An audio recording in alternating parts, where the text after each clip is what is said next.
थी तो एक रोती हुई बच्ची मेरे पास आई। यंग बच्ची है वो, उसका नाम है असीबा कामरानी और वो क्वेटा से ताल्लुक रखती है।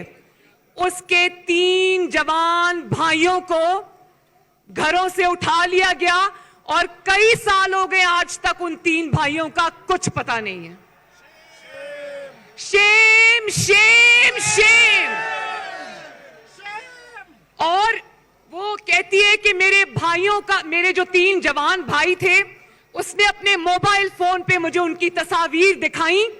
उसने कहा कि मेरे बूढ़े माँ बाप का वो 3 भाई इकलौता सहारा थे और मुझे आपने जेल में डाला, मेरी आंख में आंसू नहीं आया।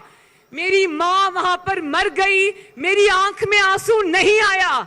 मेरे बाप को आपने 2 दफा जेल में डाला, मेरी आंख में आंसू नहीं आया। लेकिन आज जब मैंने उस बच्ची की बात सुनी तो मेरी आंख में आंसू आए।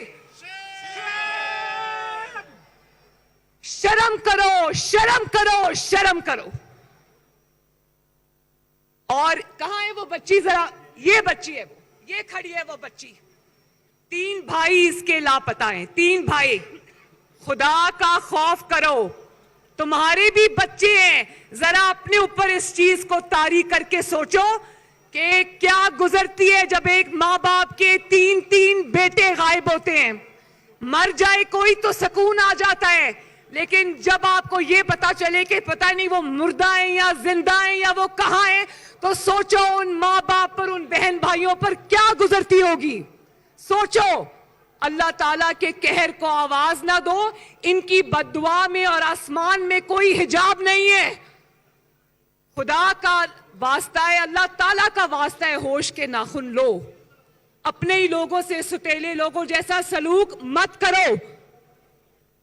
और फिर बलोचिस्तान के मेरे भाइयों और बहनों,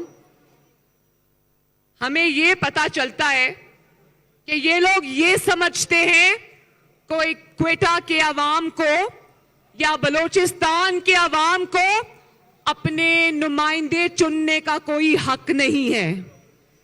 उनको उनकी हुकूमत, उनके वजीर आला और उनके वज़रा का फैसला क्वेटा के बलोचिस्तान के अवाम नहीं करेंगे, कोई और करेगा। रातों रात बाप या मां के नाम से एक पार्टी बनती है और वो एक बच्चे को जन्म देती है और अगले दिन वही बच्चा वजीर आला की कुर्सी पे बिठा दिया जाता है।